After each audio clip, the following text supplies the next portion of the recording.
Me dirijo a vosotros que me estáis viendo online y me dirijo a las personas que han venido de manera presencial a la clase. ¿Qué deciros sobre mí? Bueno, pues soy una afortunada porque trabajo en algo que me apasiona y eso tiene sus pros y sus contras, os lo puedo asegurar. El ratito que vamos a compartir hoy, pues está dedicado a enseñaros un poquito la manera en la que yo trabajo, por si os puede servir de ayuda, de guía, os puede contribuir a vuestro trabajo cotidiano con las personas, que es realmente lo que nosotros hacemos, ¿no? Hay momentos en los que nos sentimos un poco igual que ellos, con las emociones, tenemos que trabajar nosotros también. Hablé de eso ya en la sesión anterior, voy a tratar un poquito hoy también. Este dibujo yo creo que refleja mucho el trabajo terapéutico con las emociones. Es sacar un poco todo aquello que está dentro y que no sabemos canalizar, que no sabemos realmente manejar, ¿no? O dónde está. Un poco sería el papel a veces del terapeuta y del cliente o paciente, pero no necesariamente cada uno está en una situación, sino que a veces también nos intercambiamos. Muchas veces somos nosotros los que tenemos las incógnitas, las dudas. No saber muchas veces, ¿no? en un paciente, en un cliente, cómo sacar todo eso que lleva dentro y que realmente le está haciendo un daño importante a nivel físico, emocional y cognitivo. Ahí. Vale, como os decía, voy a poner de vez en cuando alguna diapositiva de resumen por si queréis acudir a la sesión clínica del día 2 de abril de 2020, donde hablaba del manejo de emociones en terapia y donde daba unas pautas generales, sobre todo acerca de la terapia focalizada en las emociones de Greenberg.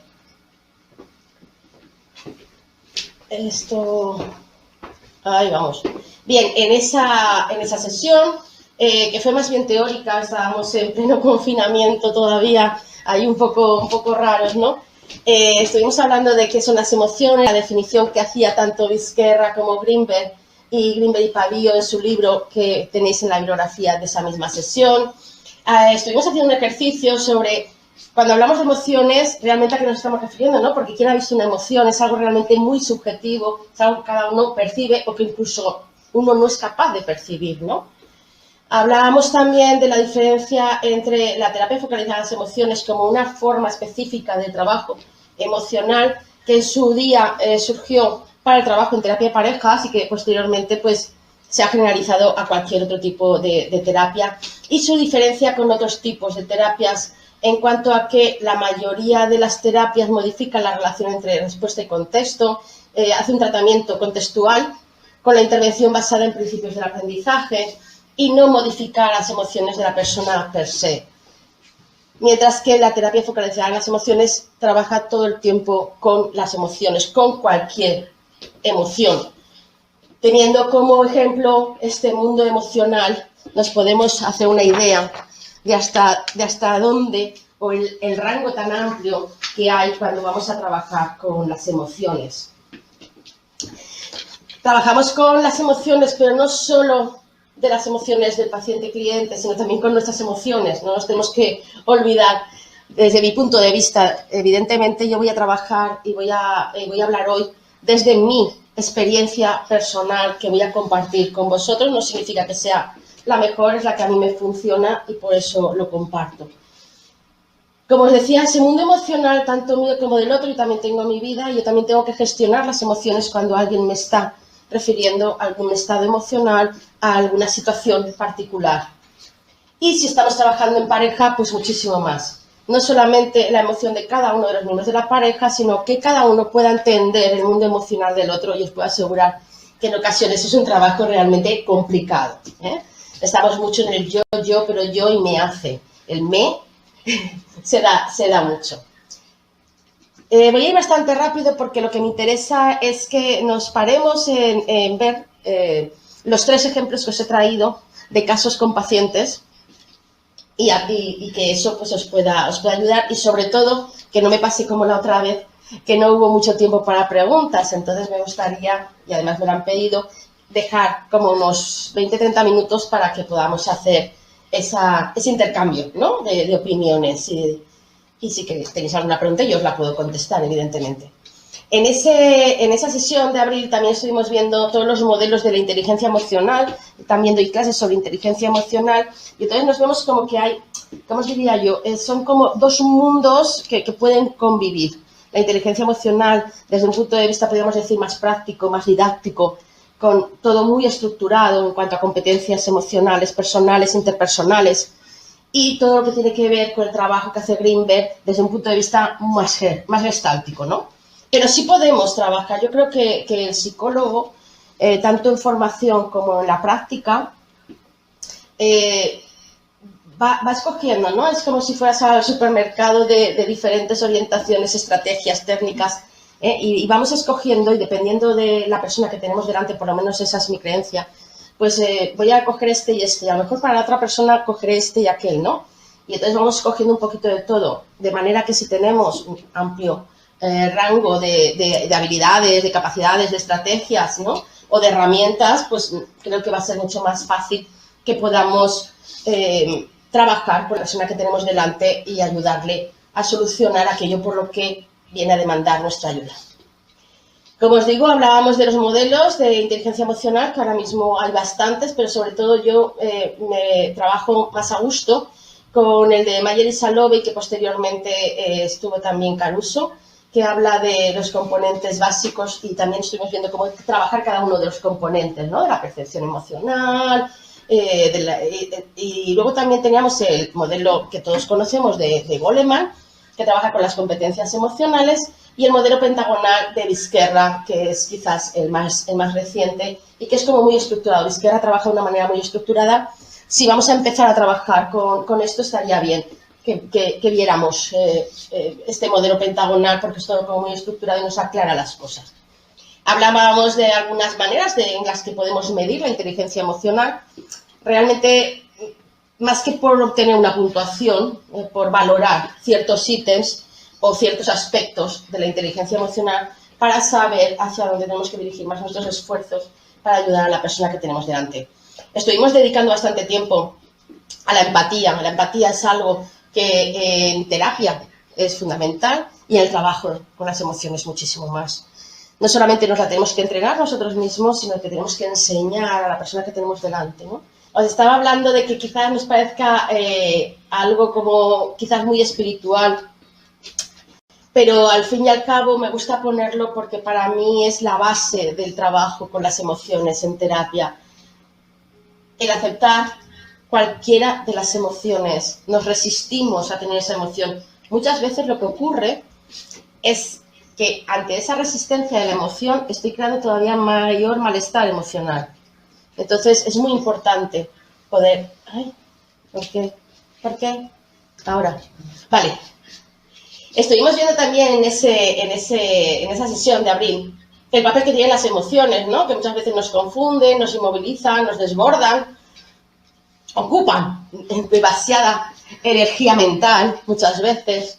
Estuvimos también comentando la diferencia entre las emociones primarias, secundarias o instrumentales, según Greenberg, algo importante a nivel teórico para el terapeuta, para poderlas luego manejar en terapia, y qué mensaje tiene cada una de las emociones básicas. Es decir, hay unas plataformas de acción, hay unos universos emocionales, y eso nos lleva a una conducta determinada. Vimos también la diferencia entre emoción y sentimiento, y la importancia de las emociones del pensamiento, que hoy vamos a ver. Para gestionar correctamente las emociones, lo primero que tenemos que hacer es identificar las emociones. No tenemos educación emocional habitualmente. Nos dicen cómo estás, bien, o mal, o bueno. No tenemos mucho más. Es muy curioso cómo la gente empieza a tener un vocabulario emocional importante según va viniendo a terapia. Y no se trata de que cuando tú me digas ¿cómo estás? Yo te diga frustrada, porque no es natural, ¿no? Pero una cosa es la capacidad de poderlo decir, y aún así se amplía el vocabulario, y otra cosa es la capacidad de podérmelo decir a mí mismo, porque si yo sé identificar la diferencia entre el enfado, la molestia y la ansiedad, no es lo mismo.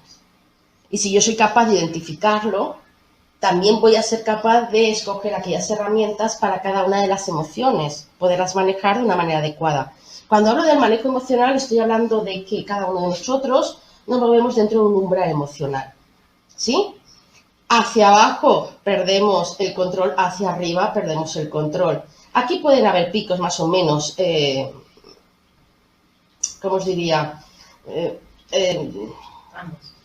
¿Perdona? Como rango, tío. Sí, no me sale ahora la palabra, pero que van del punto máximo al punto mínimo, ¿no? Lo ideal sería que hubieran como ondulaciones, porque el encefalograma plano emocional es que no sientes ni frío ni calor, y nos pasan cosas y nos dicen cosas, entonces tenemos que tener una fluctuación emocional. Pero cualquier pico que se nos vaya para arriba o para abajo es esa sensación de, claro, de descontrol, no sé qué hacer, y la gente normalmente se bloquea. Sobre todo en el tema de la ansiedad y del estrés, ¿no? Donde nos quedamos como muy, eso de la mente en blanco, no sé qué hacer, me quedo quieto, no sé responder, ese bloqueo. Bueno, entonces lo primero, identificar la emoción. En segundo lugar, respetar y aceptar cualquier emoción que estoy teniendo, sin luchar contra ella. Y sí, estoy deprimida porque se me ha roto una uña, tengo que aceptar que estoy deprimida porque se me ha roto una uña. Y no empezar que es que eres imbécil porque te deprimes por eso. Porque entonces estoy cuestionando lo que estoy sintiendo. Y entonces me siento todavía peor. Porque además de deprimida porque se me ha roto la uña, además me estoy castigando y me estoy insultando y me estoy culpabilizando por sentirme como me siento. Si además eso ya lo hacen los demás, ¿no? Cuando nos dicen, no te pongas triste. Pues, tranquilo, no. Pues bueno, si eso me ansia, pues me tengo que permitir esa ansiedad para poderla manejar. No sé si me estoy explicando, si queréis luego vais anotando preguntas y luego lo hablamos. El hecho es que el truco está en respetarlas sin luchar contra ellas. Y habitualmente lo que hacemos es luchar contra esas emociones. Darnos cuenta de que nosotros no somos la emoción y también que un cierto grado de emoción es tolerable, es decir, dentro de su umbral.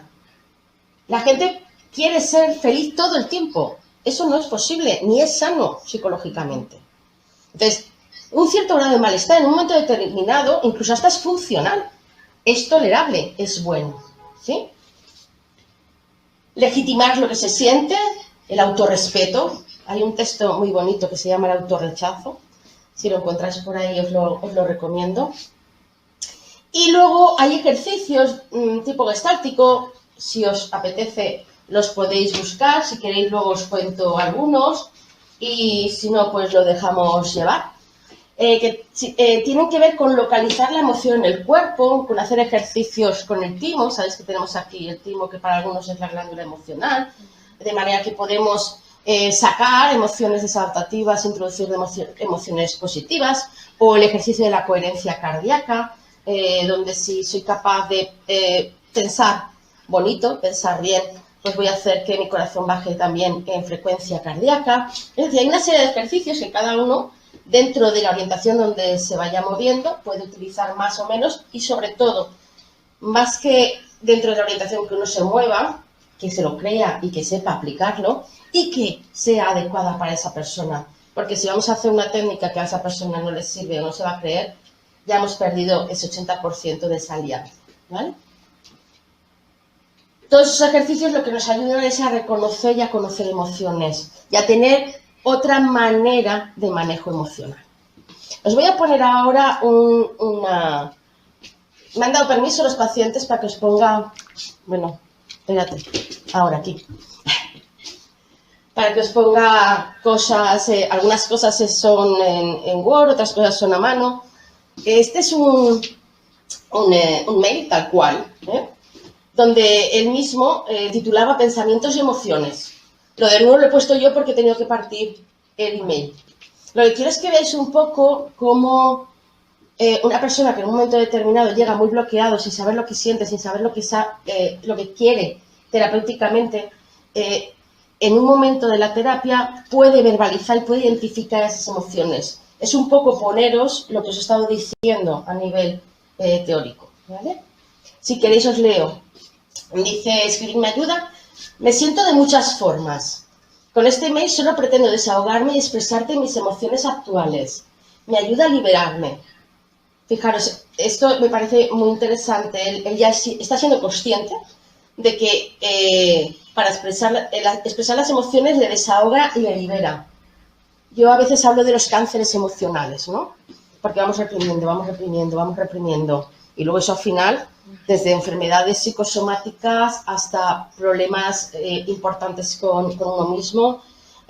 Ahora mismo tengo una chica que tiene psoriasis por todo el cuerpo, todo el cuerpo. Habréis visto algún cliente, algún paciente que mientras está hablando con vosotros empieza a ponerse desde aquí rojo, rojo, rojo, rojo y acaba con todo rojo. Sí.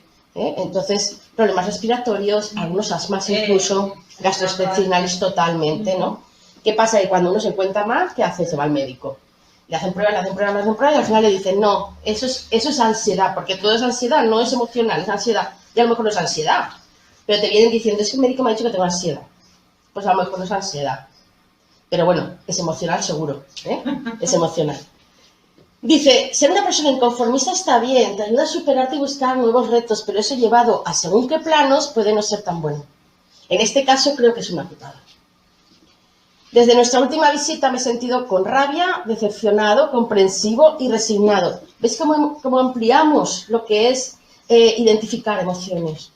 Es cierto que en estos días su pareja ha seguido intentando hacer algo más, como ponerse lencería, y me confirmo a mí mismo que me gusta mucho. Ella me gusta, me atrae y provoca en mí mucho deseo. Ese está claro que no es el problema, siempre que asumas su necesidad y disponibilidad sexual. A veces me siento culpable por querer cosas diferentes. Pienso que en lugar de mejorar la pareja, la estoy dinamitando. Fijaros además, qué bien, ¿no? La emoción junto con el pensamiento, porque el pensamiento y la emoción tienen que ser causa-efecto. Si no, algo está pasando, o no hemos enseñado bien al paciente, o no ha aprendido bien, pero la emoción y el pensamiento tienen que ser, cualquiera que piense que en lugar de mejorar algo lo está empeorando, se va a sentir culpable, ¿no? Esto es lo que él, y además lo dice y lo hace, ¿no? De hecho, es la sensación que tengo. No sé si he hecho bien en abrir este melón. Me hubiera gustado no tener esta inquietud, pero no puedo ir en contra de mi energía y mis pensamientos. Sé que tengo suerte de tenerla a mi lado. Hay muchos aspectos donde la compatibilidad es total y el más importante es en nuestro cariño y la familia que hemos formado. Por las fases de sentimientos que he pasado, desde rabia y decepción, ahora me siento egoísta, quizás por querer más de lo que tengo, por no valorarlo, por tensar la cuerda, no sé. Igual mañana me siento resignado. Esto lo hablaba yo en la sesión de abril en cuanto a las emociones primarias y secundarias y las emociones instrumentales. Igual mañana me siento resignado a que no pueda haber otras alternativas y asumir que aunque sea dentro de la pareja, la historia no va a cambiar a una relación con mil fantasías y pasión desbordada. Y probablemente la resignación, pasado mañana, vuelva a ser rabia. Y ahí vamos, ¿no? Resignación, rabia, resignación, rabia, resignación, rabia. Lo que sí está claro es que todo esto me resta energía, ocupa pensamientos de mi cabeza. Nos vemos en una semana, simplemente pretendía escribir. Así hay muchos, solamente es escribir, solamente necesito contarlo a alguien. Pero a mí me sirve para el trabajo terapéutico posteriormente. Habitualmente suelo imprimir los mails, bueno, si me sirven, claro, o los WhatsApps que me mandan, y luego los trabajo con ellos en sesión, porque tengo sus palabras, sus emociones de ese día, sus pensamientos. Pero el paciente espera una respuesta a ese mail. Este no, ya te lo dice ahí, ¿No? solamente quiero escribir. Solo quiero desahogarme. Me desahogo, lo escribo. Y como sabe que a mí me sirve, me lo envía. Hay veces que lo escriben simplemente en una hoja y luego lo traen. Y hay otras veces que lo escriben y lo dejan. Es que escribir a nivel emocional sí, es muy terapéutico. Es muy terapéutico la escritura, pero no todo el mundo le gusta escribir o puede escribir. Tengo una señora que no acabó los estudios, entonces me dices que tengo mucha falta de ortografía y me da vergüenza. Y digo, no pasa nada, la vergüenza. Lo escribes, tú suéltalo. Pero no, se niega. Bueno, pues no. Ahora tenemos grabadora en el móvil y si no, pues ella se toma sus notas y luego me lo cuenta. Nosotros nos tenemos que adaptar al paciente. Nuestro papel como terapeuta, ayudar a los clientes a que identifiquen, experiencien, exploren, regulen y den sentido, transformando y flexibilizando el manejo de sus emociones. Nada más que todo eso es lo que tenemos que hacer. A nivel teórico es complicado, así que ahora vamos a verlo a nivel práctico. A nivel práctico yo voy a trabajar y os voy a poner unos ejemplos desde los pensamientos, las emociones y las conductas, que no son bloques aislados, sino que se interrelacionan constantemente. He hecho ¿cómo se dice? Una diapositiva con un gráfico en el que intento explicarlo. Igual me marea yo mucho, que empiezo a hacer flechas y círculos y cosas, ahora la cuento. La importancia del pensamiento. Es fundamental ser conscientes de las creencias o de los pensamientos limitantes, es decir, si nos hablamos de una manera adecuada o no. Si no lo estamos haciendo, lo que va a ocurrir es que se va a dar una serie de bloqueos a nivel conductual y las emociones van a estar encontradas, y eso ocurre mucho. Ahora mismo vengo de estar con un paciente, ¿no?, que tiene dos pensamientos dicotómicos, y entonces es imposible, las emociones nunca va a estar bien porque hay dos pensamientos que son totalmente contrarios. Y por un lado, por un lado quiere dejar de beber porque está bebiendo mucho, pero quiere dejar de beber por un tema de ejecución sexual, ¿vale? No por el tema de que tiene una medicación muy fuerte y le está haciendo daño. Entonces, por un lado es no quiero hacer nada, y por el otro lado quiero tener la ejecución. Entonces, si no dejas de beber, no puedes.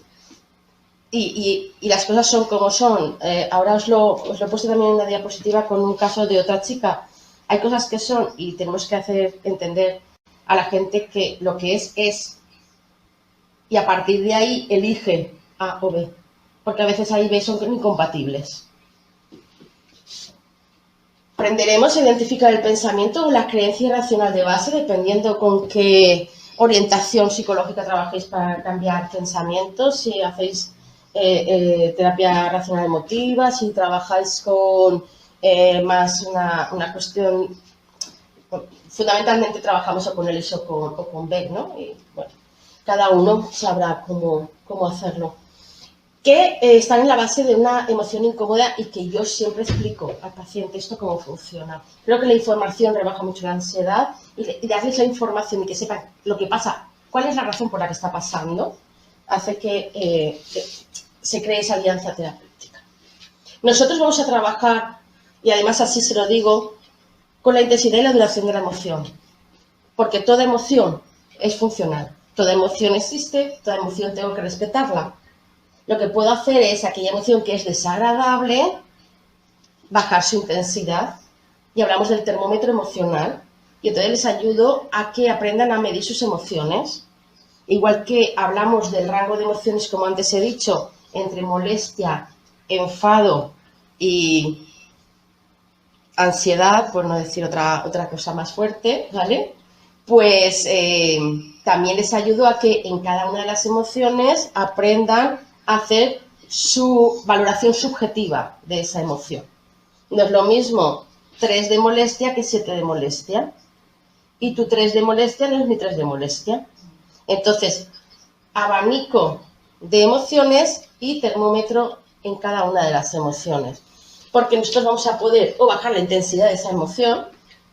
Tristeza 8, uff, mucho. Tristeza 4, bueno, me puedo manejar. Tristeza todos los días de la semana, tristeza 2 horas al día, bueno.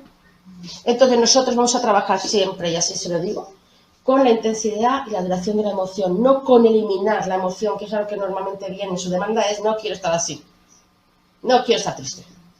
Bueno, vamos a trabajar la tristeza, si es que es tristeza. Con técnicas cognitivas que os he dicho, para poder sustituir los pensamientos perturbadores, negativos, irracionales, automáticos, por otros que son adaptativos, positivos o alternativos, dependiendo de con quién trabajéis. He cambiado la pila y no me va a sentir. Mirad, esto es... Mira, pues aquí sí que va la pila. Esta es la gráfica esta que os he hecho yo un poco rara, ¿vale?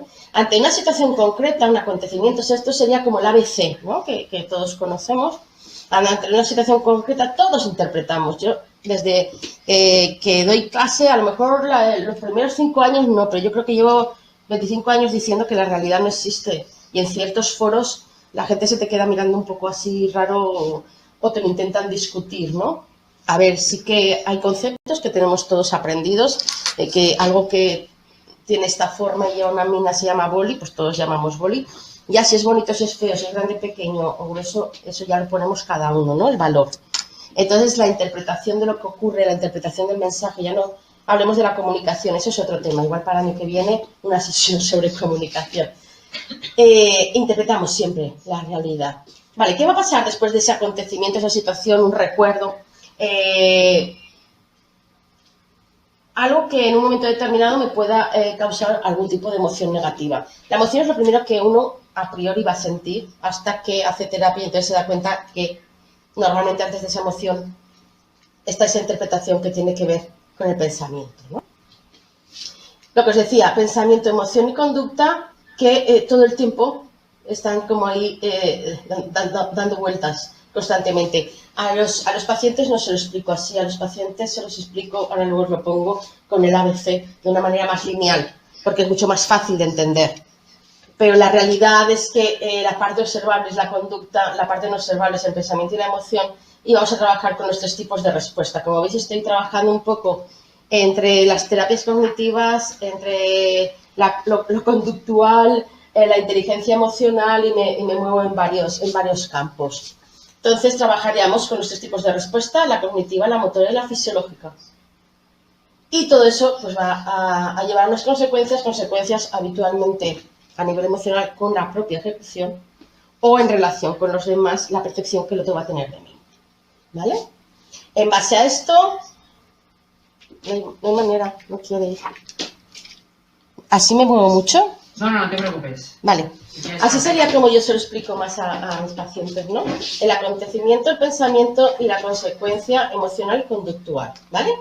Entonces, yo lo que les explico es que tenemos un pensamiento, yo en principio no le llamo negativo, ni perturbador, ni nada por el estilo, a priori, ¿no? Sino que le llamo 1 y 2, que me va a generar una emoción y una conducta, porque a partir de esa emoción va una conducta.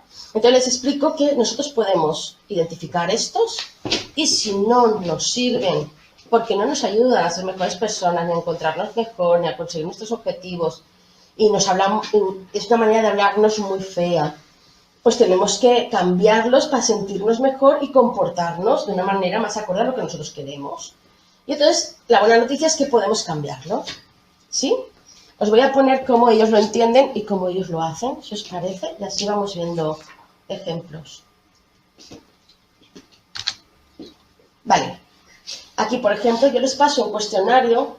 Ya os digo, los cuestionarios habitualmente, ya sean de inteligencia emocional o de pensamientos, no lo hago para obtener una puntuación. Para eso ya están los test, que están baremados y tienen características de fiabilidad y validez, sino que los cuestionarios los uso sobre todo para poder... Sí, a nivel cualitativo, poder extraer información. Entonces, por ejemplo, tiene una serie de ítems que tienen que ellos valorar entre el 0 y el 100% el grado de creencia. Entonces, aquí tenéis cómo esta persona lo ha hecho. Y yo os he puesto en negrita, ella luego me trae otro papel, ¿vale? Donde me pone cómo lo cambiaría. ¿Cuáles cambiamos? Todos aquellos que son de 50 o más de 50. Y cada uno de ellos nos da para poder hacer un poco un diálogo cognitivo para poder cambiar creencias de base, que es la diapositiva que estaba anteriormente. Entonces, mis emociones no pueden controlar, son 50. Los que no puntúan mucho, os lo he puesto en pequeñito porque no nos da información. De todas maneras, como tú ya conoces a la persona, lo que yo hago es que a veces en algunos le digo, ¿este seguro que es un 30? ¿Este seguro que es un 80? Y entonces, ay, pues me he equivocado, pues no lo he entendido bien. Claro, no solamente lo que ellos dicen o cómo lo dicen, ¿no? Entonces, mis emociones no pueden controlarse, que habitualmente, prácticamente, la totalidad de las personas que vienen a terapia ponen de 50 hacia, y muchos, el 100. Puedo manejar mis emociones aunque a veces me cueste. Qué buen trabajo, ¿no? Fijaros la diferencia de si yo me digo esto, cómo me siento, y si yo me digo esto, cómo me siento. debería ser mejor que los demás. Esta es una chica que es hiper exigente consigo misma. Es bueno mejorar, pero no hace falta compararse con los demás. Está haciendo un trabajo terapéutico muy importante. Porque además esto se lo tiene que creer, si no, no me vale. Si los otros me critican es que he cometido algún error. Si los otros me critican puede ser que tengan una percepción o opinión distinta a la mía, pero no tiene por qué deberse a que yo haya cometido un error. Le ponemos un 10, ¿no? ¿Seríamos nosotros capaces de hacerlo?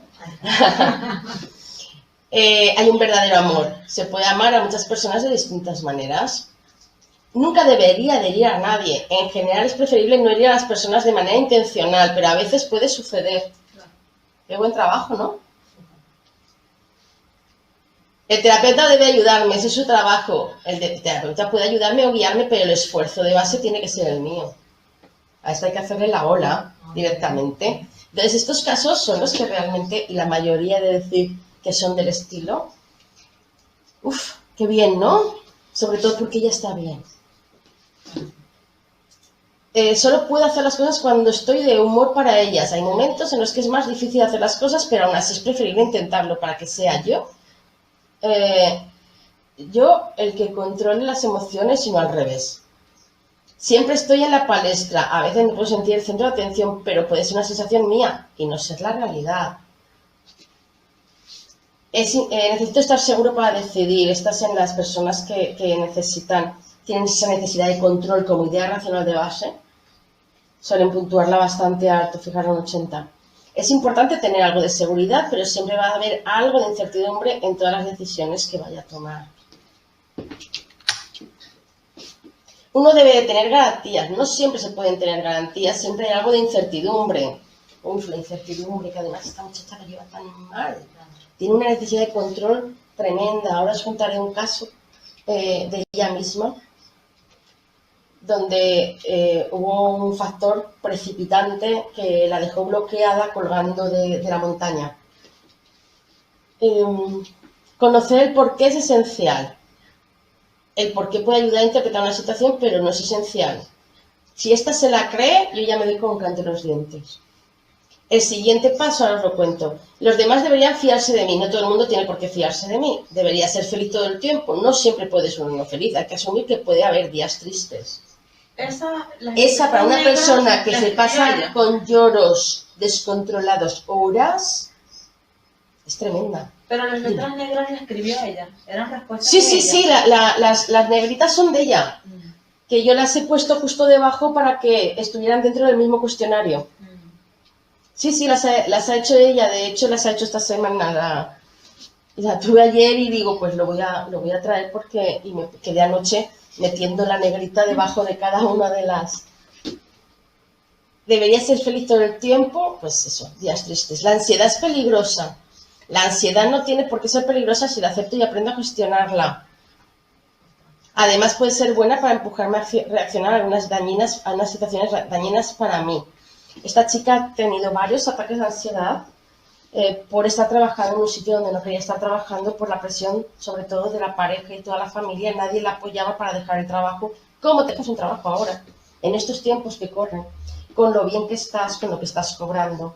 Y ella cada vez más reprimida, más metida, más metida, más metida. Se levantaba todos los días vomitando. ¿Vale? Y llorando, y llorando, y llorando. Al final cogió una baja. Que ponga todo esto y que haya sido capaz de dejarse el trabajo. Claro, ahora viene la fase B. No. Esa incertidumbre a la que ella tanto teme porque tiene necesidad de control y no tengo trabajo. Pero vamos al paso 2. Estos son, venga, un paso, otro paso, allá vamos. También os quería comentar los círculos viciosos que a veces se dan, y también a mí me gusta trabajar con los pacientes a nivel de pensamientos, a nivel cognitivo, ¿no? Ayer me decía una chica, y me gustó, y por eso también os la he puesto. Dice, es que odio la crítica. Y digo, bueno, pues vamos a trabajar la crítica, ¿no? Además es algo que a mí me gusta trabajar mucho, la crítica, por todas las emociones que genera. Me parece interesante trabajarlo. Y me dice, ya, pero como me importa mucho lo que piensan los demás, lo que les digo es, va, di lo que piensas. Y luego me arrepiento porque realmente odio que me critiquen, pero piden que le digan lo que piensan. Entonces, expectativas no cumplidas, algo que también tenemos que trabajar mucho a nivel emocional, ¿vale? Se culpabiliza, se castiga y volvemos al mismo punto de partida. Entonces, ayudar a los pacientes, clientes, a ser conscientes de sus círculos viciosos, creo que es importante. Yo escribo mucho, les hago muchos gráficos y además luego me dicen, ¿me lo puedo llevar? ¿Me lo puedo llevar? Y se llevan las cosas, ¿no? Pero es como tomar conciencia de qué es lo que está ocurriendo. Con esta chica, evidentemente, lo que vamos a trabajar es la asertividad y la autoestima para poder disminuir o poder aprender a ponerse expectativas razonables y, sobre todo, disminuir esa culpabilidad que tiene acerca de casi todo. Prácticamente se siente culpable de todo. Utilizaríamos todo lo que tiene que ver con la parada de pensamiento, el stop, el semáforo, como lo queráis hacer. Hay varias maneras de hacerlo. Ay, ay, ay, espera. Ahí. ¿Te mareo mucho con los titis? No, no te vale. preocupes, está perfecto. ¿Y la gente me sigue bien? Sí, sí. Vale. Bien. Esto os lo quería poner porque de varios cuestionarios y de varios autorregistros de esta mujer extrajimos una serie de pensamientos que se repetían de manera habitual. Y entonces lo que hacemos de alguna manera es como conjuntos o poder decir, mira, no es que tengas 85 millones de pensamientos negativos, sino que realmente hay menos, los vamos a hacer en grupitos, ¿no? Y quedó así. No voy a poder, ella misma se iba poniendo cortapisas, iba restringiendo su campo de acción. Soy tonta o estoy tonta, soy imbécil, soy una fracasada. De hecho, había una frase que decía, si la culpa es mía por no admitir que soy una fracasada.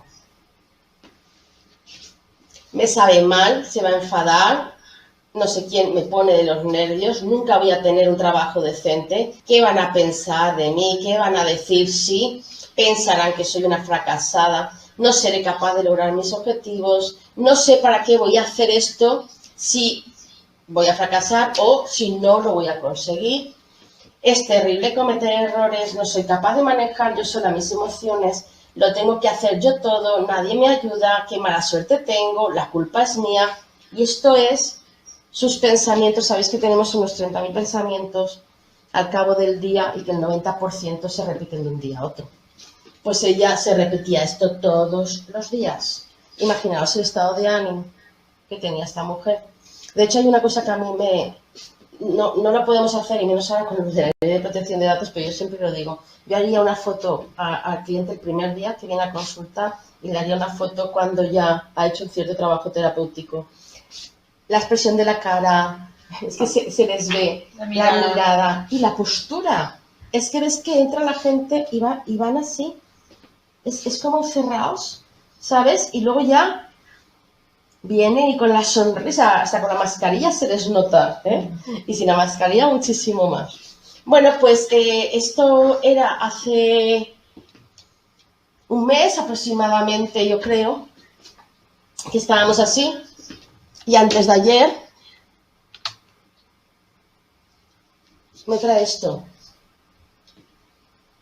Con esta chica, en vez de trabajar los pensamientos, a veces los trabajo con los criterios de racionalidad y otras veces los trabajo con las distorsiones cognitivas, con preguntas, o depende de con qué personas y con qué tipo de pensamientos tenga, utilizo una u otra. Esta lo que hizo fue decir el tipo de distorsión, ¿no? Y dice, la culpa es mía por no hacer yoga, ¿vale? Su pensamiento. Distorsión, culpabilización y debería. Pero fijaros, lo que me interesa es esto.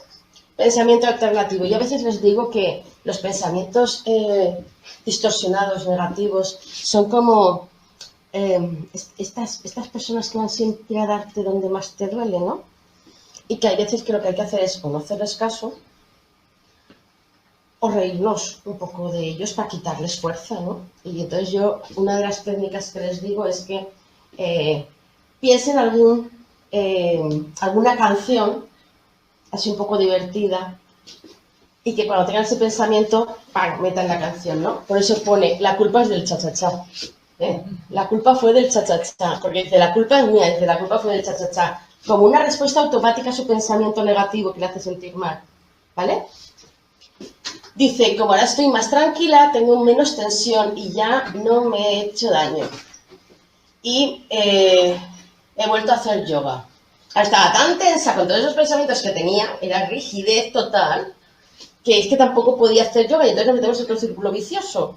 Porque como esos pensamientos me generan tensión y a nivel físico no me puedo mover, tampoco me puedo relajar. Estamos ahí en los círculos viciosos. Dice, como ahora estoy más tranquila, tengo menos tensión, ya no me he hecho daño en la espalda, ¿vale? Y he vuelto a hacer yoga. He de intentar seguir haciendo las cosas que me gustan y estar atenta a cuando no tengo ganas de hacerlas o pienso que no tengo que hacerlas porque me da miedo. Eso espero haberlo dejado atrás. Tengo que hacer esas actividades que me gustan y me apetecen. Algo. Bueno, pero de esto a lo anterior, fijaros, Sí, sí. mi hermana me pone nerviosa, Etiquetaje, y aquí pone, pienso que soy yo, y luego pone, tacha y pone, pensaba. Qué chulo, ¿no? Es que como lo puso con lápiz igual no se ve muy bien. Pone qué tipos de distorsiones cumpliría ese tipo de pensamiento y aquí pone los alternativos. Soy yo la que tengo que dominar mis emociones y mis pensamientos y si estoy nerviosa es porque yo me lo provoco con mis pensamientos. Con lo que tengo que cambiarlos, estoy en ello. He de estar atenta a cuando me pase esto y cambiar el pensamiento por...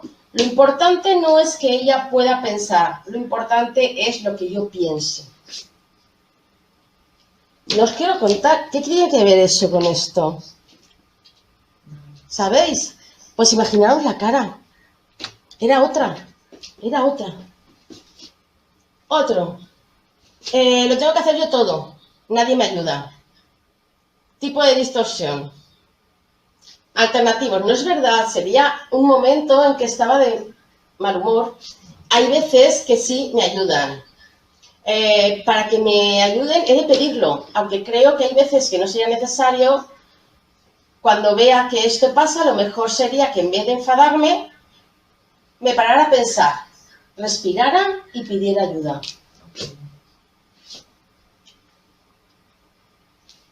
Le pasa siempre... A ver. Le pasa siempre. Lo hace aposta. Este pensamiento, aunque ahora es un poco exagerado, bueno, este no lo vamos a ver mucho porque es un pensamiento respecto a su madre. Como que ella se sentía un poco amenazada por su madre, pero ahora mismo le han dicho que tiene Alzheimer, entonces ahora está asumiendo que tiene Alzheimer, entonces ahora que ella estaba repuntando, ahora le han dicho que la madre que vive con ella tiene Alzheimer, y entonces es como, venga, ahora otra vez. Pero os lo he puesto sobre todo por este primero de aquí, proactivo, os he puesto una hoja de 3 o 4 o 5 hojas que trae, ¿vale? Estoy tonta, ¿os acordáis que estaba antes? Soy una pesada. Me agota, ya no lo pienso. A la saturación. A veces también lo utilizo como truco. Satúrate. Hay una técnica de FOA que utiliza para el tratamiento de las obsesiones, que es grabarte tu pensamiento negativo y escuchártelo todos los días 5 minutos, el mismo. Al final es aquello de... Oye, mira, de verdad, me agota yo misma, ¿no? Me canso de mí misma de pensar esto. Eso tiene que ver mucho con una cosa que ahora veremos, es que es una terapia, el trabajo con las emociones, que es súper creativa. Y entonces vamos cogiendo ideas y vamos pensando, y si de por sí el trabajo psicológico es un trabajo que no es para nada aburrido, ni mecánico, ni rutinario, cuando trabajamos con las emociones, pues ya no os quiero ni contar, ¿no? Vale, ¿y qué os ocurre que podríamos hacer con la tiranía, ¿no? De los debería. Todos los debo de. presión, presión, presión, presión, ¿sabes? O los tengo que, piedra, piedra a la mochila, piedra a la mochila. Al final nos vamos tambaleando para adelante o para atrás. ¿Qué crees que podríamos hacer? Los de casa no me pueden responder, si acaso luego. Los de aquí sí que me pueden responder, ¿no? Bueno, pues, si tú preguntas te responden, porque han estado haciendo preguntas, pero en teoría son para el tema. Ah, vale. Salvo ¿Cómo que voy? Vale. Corro. Vale, pues varias cosas. Desde hace una lista con los debo de y los tengo que, con los ISIS, que son todos los que provocan sobre todo el miedo. Va, tengo que ir más rápida, tengo muchas cosas. Vale, los tengo que, pues tan fácil como me gustaría que, preferiría que, voy a esforzarme para, y cambiamos los pensamientos. Si somos capaces de, en cuanto aparezca ese, poner ese encima, vamos a poder modificar mucho mi emoción. Vale, vamos a las emociones. Hay varios artículos, hay mucha información, hoy en día hay muchísima información. Yo a veces trabajo con algo parecido a esto que saqué de un artículo que se llamaba El laberinto de pasiones o algo así, de hace muchos años, y lo encontré y digo, pues mira, lo voy a poner que además está libre de copyright. Y es también lo que tiene que ver con lo que hablábamos de emociones primarias y secundarias, ¿no? Y de cómo muchas, pues por ejemplo, la decepción sería una mezcla entre sorpresa y tristeza, ¿no? Me sorprendo de lo que el otro ha hecho y eso me entristece. O cómo el remordimiento estaría entre el rechazo y la tristeza. Entonces, hacer como juegos de, sobre todo a nivel teórico, esto para los clientes a veces pues va a depender mucho del nivel de cada uno de ellos. Aquí voy a ir muy rápida y es que Greenberg nos habla de cómo tenemos que aceptar cada una de las emociones o los sentimientos y usarla como guía para una acción. Y en la sesión de abril hablaba yo de las plataformas de acción de los universos emocionales, tanto los agradables como los desagradables, de Roberto Aguado. Básicamente son dos maneras de decir lo mismo y lo que os he dicho antes. Las emociones tienen una funcionalidad y es que nos preparan para una serie de conductas. Y eso también es importante que entiendan que siempre van a servir para algo. Esto también lo pasaré muy rápido, hablé, pero sí me interesa dedicarle 2 minutos solamente, permitirme 2 minutos. Bueno, me queda media hora todavía. Sí, claro. Ah, bueno. Vale, entonces bien. Bueno, que realmente queda 1 hora. Sí, pero para que me pregunten. Sí, sí. Entonces, lo que os decía, esta también puse algo parecido. Las etapas emocionales que se han ido viviendo durante el confinamiento, ¿vale? Y estamos aquí. Hay varios estudios que nos dicen que entre 4 y 6 meses después del confinamiento empiezan a florecer todos los estados emocionales desadaptativos y todos los problemas. Y por desgracia, yo sí me lo estoy encontrando. No sé vosotros, pero yo sí que me lo estoy encontrando. Durante el confinamiento había mucho publicado, se nos mandaban, ¿verdad?, de ánimo, de no tanto ánimo, más práctico, menos práctico, ¿vale? A mí me gustaba porque la pregunta, ¿no?, te hacía ser un poco proactivo, ¿no? ¿Qué quieres ser durante el COVID? ¡Wow! ¿Qué queremos? Pues queremos esto, claro, en clarito y todo positivo. Pero sobre todo os lo he puesto porque en abril lo puse como algo que estaba por ahí siendo publicado, ¿no? Pero ahora sí me sirve para dónde estamos, por lo menos en España, después de esta... Bueno, ahora estamos en segunda ola, se supone, ¿no? En la zona de miedo, fijaros, el contagio de emociones relacionadas con el miedo y la ira. La gente está muy irascible, ¿no? Está como muy... Dices cualquier cosa y todo el mundo salta enseguida. La queja, los lamentos, viviendo en la queja. Se ve a la gente como más triste, o soy yo que lo percibo así. El otro día no sé quién me comentaba que vio a alguien reírse y decía, ¡ay, qué gusto, qué bien!, ¿no? Estoy viendo a un grupo de gente riéndose. No se oyen risas en general. Antes es como que yo creo que se oían más. Con una irritación fácil. Con soltar, hablábamos antes de esa explosión emocional, ¿no? Con identificar las emociones. Con tomar conciencia compensar, cómo actuar. ¿Veis? Todo esto está relacionado con el trabajo de las emociones. Claro, aquí te dicen el qué, luego ya tendrían que venir a nosotros para ver el cómo. Yo siempre digo que todo el mundo te dice el qué, los amigos, los coas, los vídeos, los textos, qué es lo que tienes que hacer. Y luego ya, pues nosotros estamos para decir el cómo, hacerlo, porque todos sabemos qué hacer, pero el cómo es lo difícil. Desde la zona de crecimiento, lo que nos tendría que servir para nosotros dentro del trabajo terapéutico de las emociones, que tiene que ver con esa tiranía, ¿no?, de los debo, y con el vivir el presente y enfocarse en el futuro, con ser empático con uno mismo y con los demás. Fijaros que de alguna manera también habla de esa autoempatía que yo ya hablaba entonces, y de mantener un estado emocional alegre, contagiando esperanza. Yo creo que eso cada vez ha ido, era como que sí que había y se ha ido disminuyendo. Las consecuencias que está teniendo, esto es el primer congreso, el COVID que se hizo a nivel médico online, son algunas de las conclusiones que se extrajeron. He sacado solamente 4 cositas. Un aumento de ansiedad, depresión, estrés postraumático, con insomnio, sueños relacionados con la pandemia, síntomas disociativos de la realidad. Se prevé que aumenten los trastornos mentales y se aconseja en las conclusiones que deberíamos de mejorar la atención en mujeres, jóvenes, estudiantes y personas de mala salud. La calidad y la coherencia de la información, que está haciendo muchísimo daño, porque ahora veremos, interfiere en una de las emociones básicas que aparecen en terapia y que vamos a trabajar, y mejorar la flexibilidad para el acceso a la salud mental. En cuanto a nosotros que somos sanitarios, en principio, ¿no?, los miedos que más se han visto han sido la infección, a infectarse uno mismo, o por nuestro trabajo y estar en relación con varias personas, poder contagiar a algún familiar, a algún compañero. Y luego un miedo que llaman miedo altruista, que tiene que ver con no dejar a los demás tirados, y entonces con esa falta de protección y de apoyo en el medio laboral, aún así acudo a trabajar, ¿no? Porque pues bueno, tenemos profesiones que tienen que ver con ayudar al otro, ¿no? Aunque estemos cobrando por ello, pero nos vemos como en la obligación de ejercer ese trabajo. Tendríamos mayores problemas de insomnio, ansiedad, síntomas depresivos que la población general.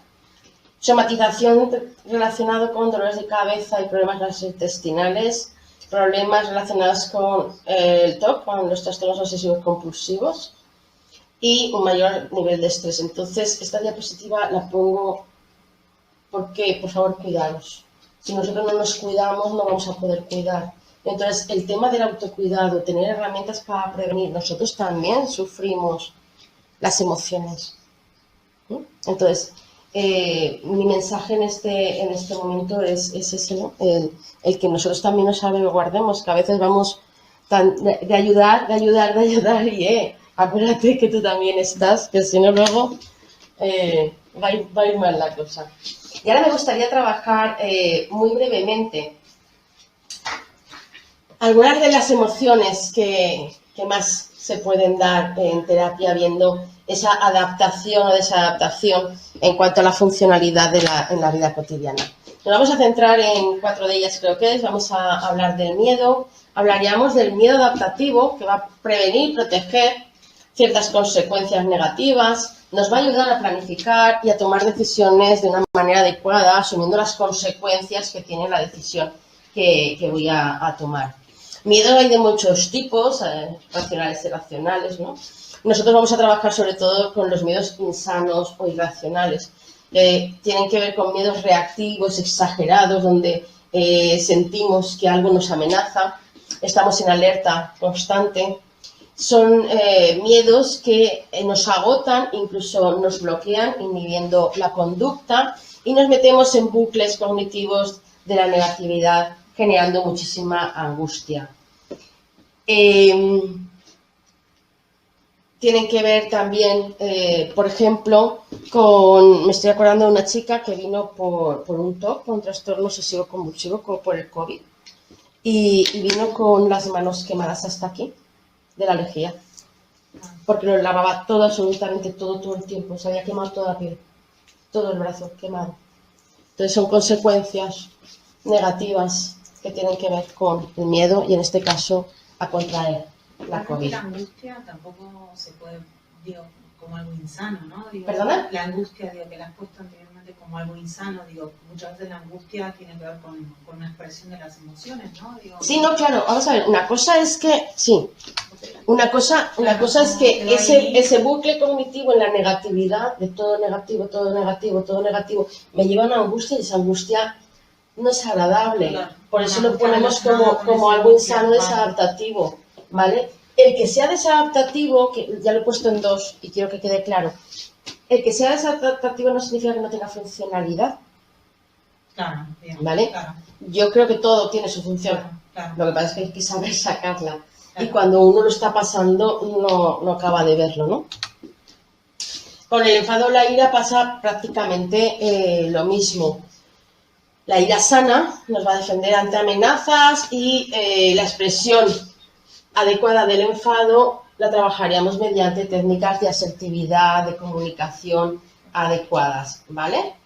Mientras que la ira insana tiene que ver con la agresividad, con el descontrol de impulsos y por eso haremos entrenamiento en control de impulsos, ¿vale? Para poder manejar esas explosiones sin control con esas consecuencias que a veces tienen que ver con un daño físico o emocional, ¿no?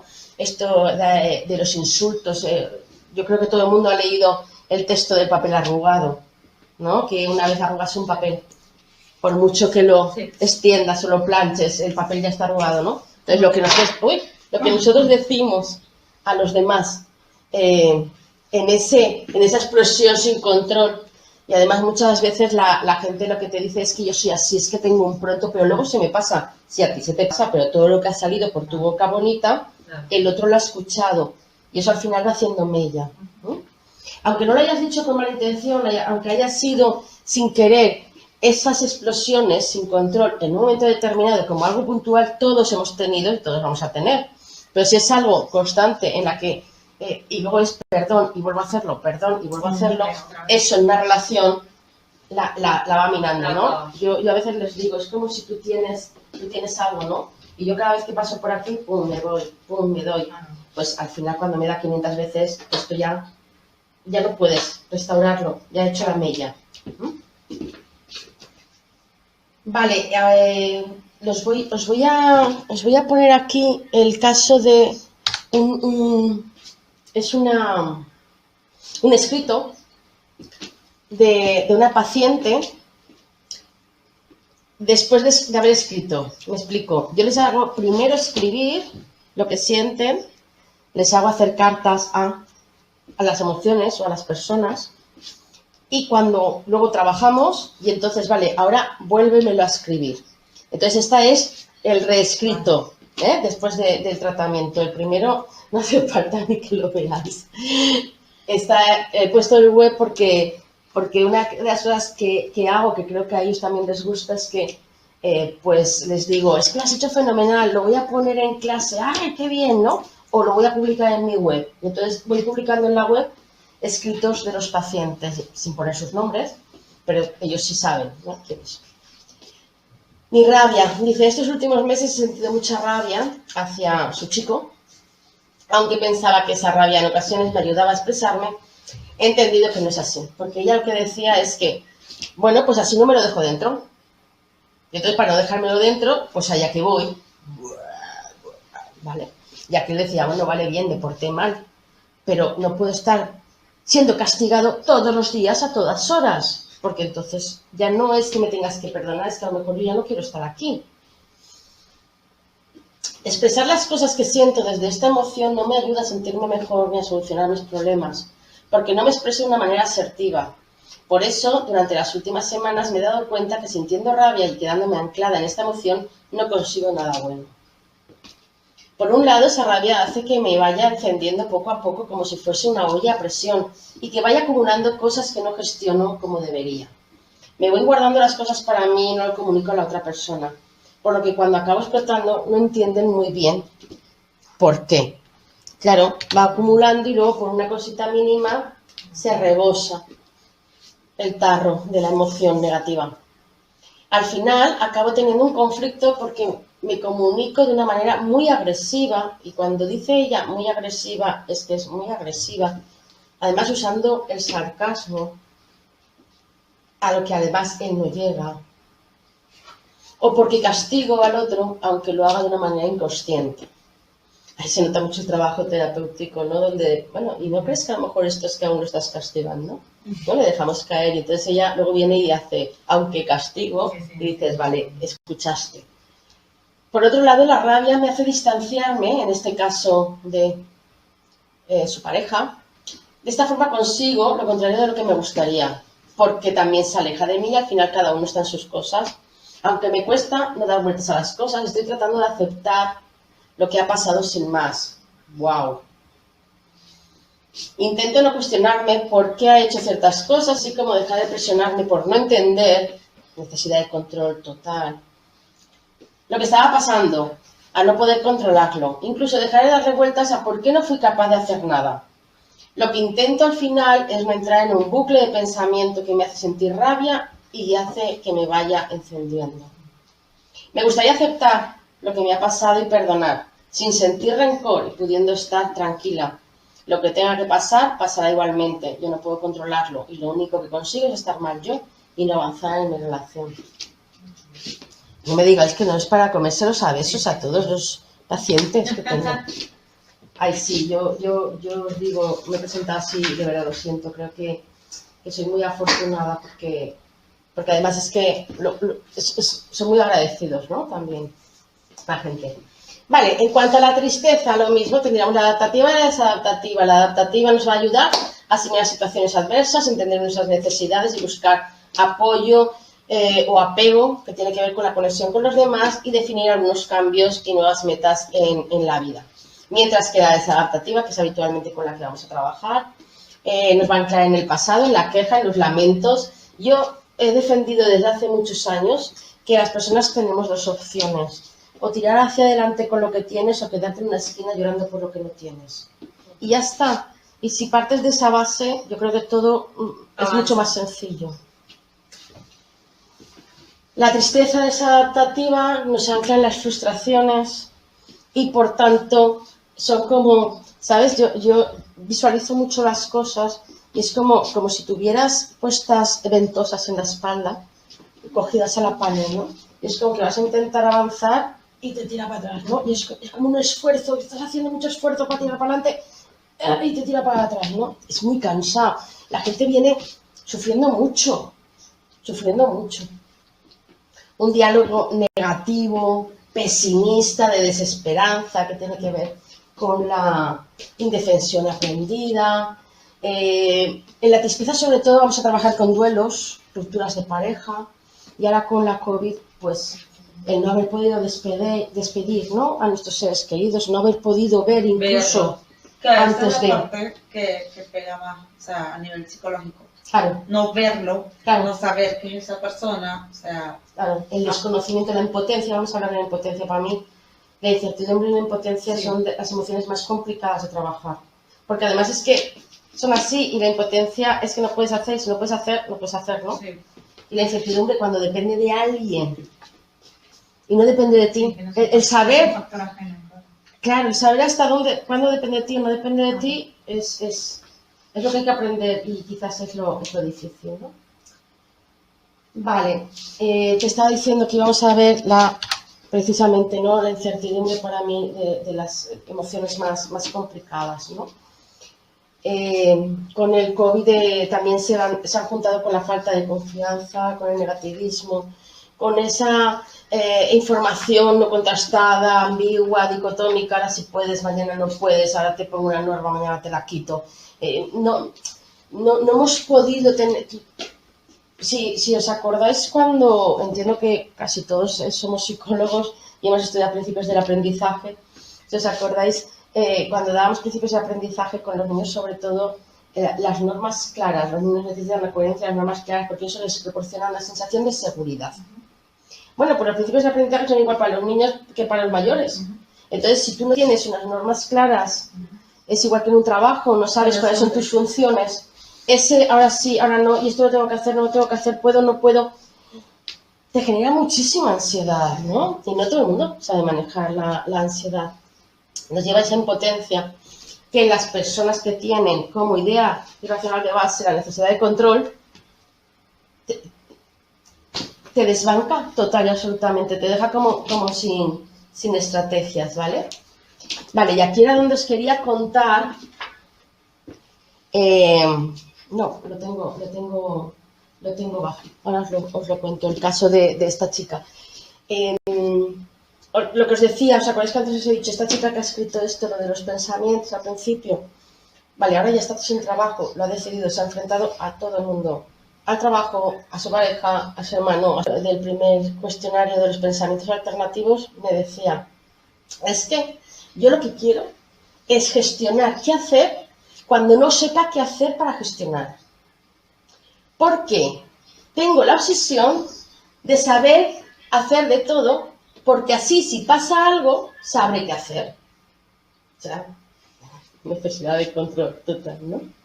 Y entonces con esta es con la que os decía, ¿no? Que tiene que aceptar que hay cosas que no se pueden, tiene que aceptar que hay cosas que son, y tiene que aceptar que hay cosas que están. Y en esa aceptación también tenemos que permitirnos sentir el bloqueo y sentir la emoción permitiéndonos fallar. ¿De dónde sale esto? Esto sale de que una de las actividades agradables, positivas que hace, en la que se va de un poco de toda su ansiedad, es escalada.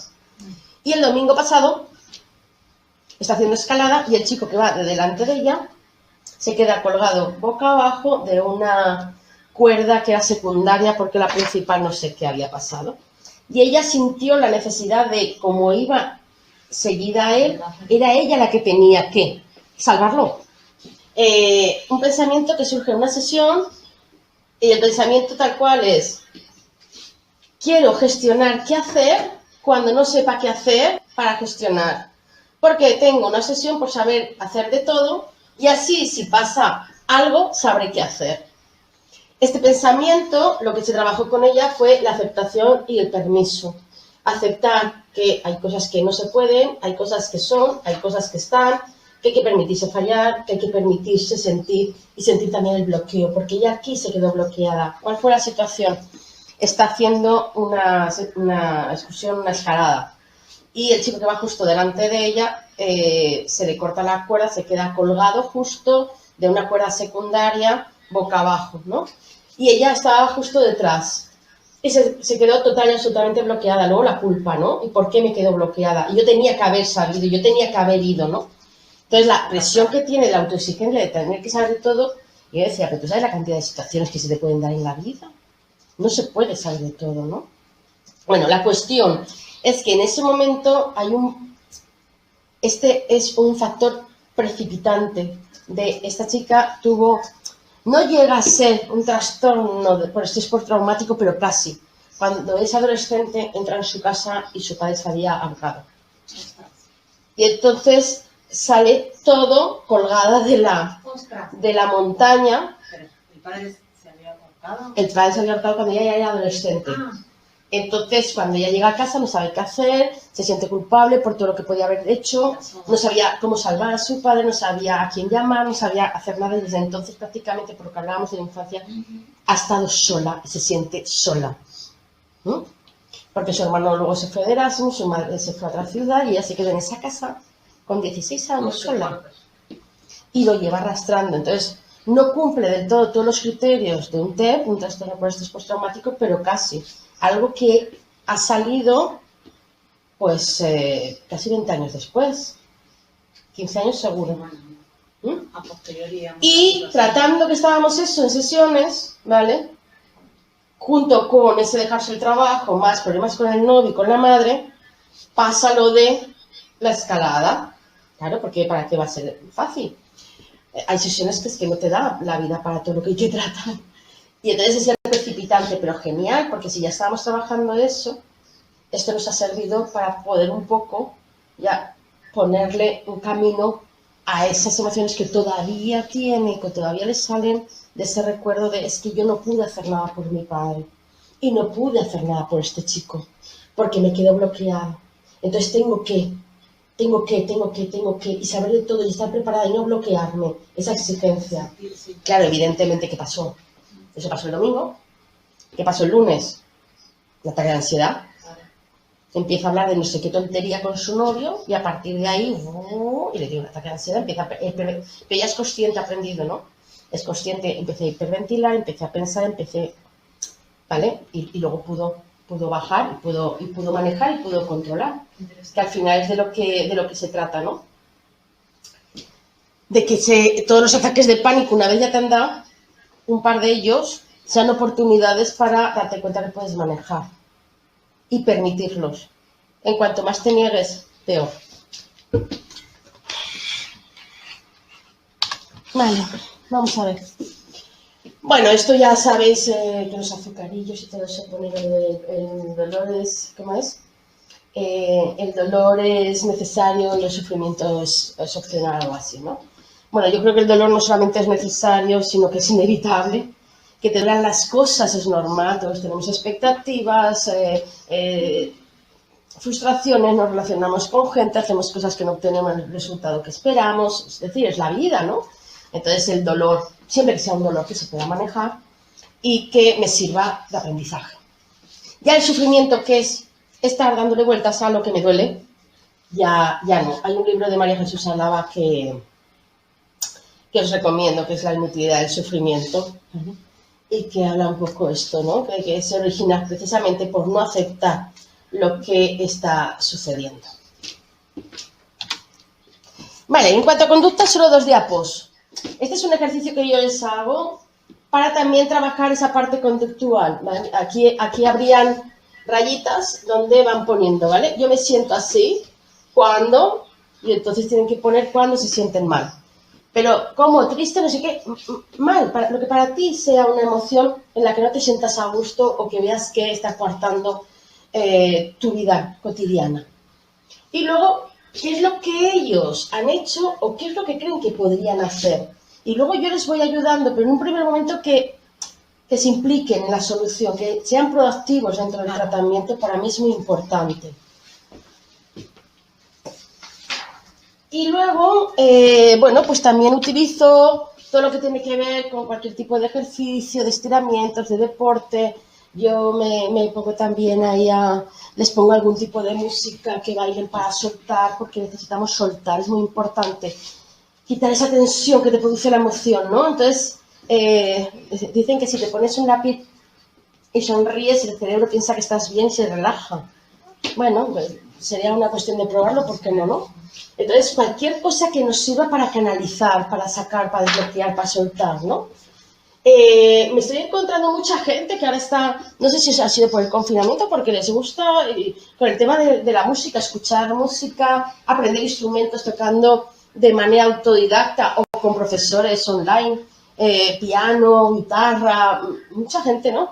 Y muy curioso, a ver, yo tampoco soy tan importante y tampoco tengo tantísima gente, abarco lo que puedo, ¿no? Pero ya tengo 3 que componen rap, entonces supongo que será algo que se está dando mucho. Entonces, es su manera de saltar, de soltar. Pintar, dibujar.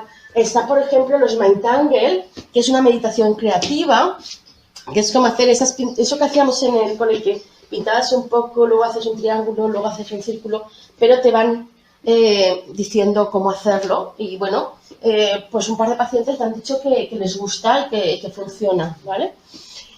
Luego tengo otra que hace acuarela y me ha regalado esta y la he puesto aquí, porque me ha regalado un arándano en acuarela.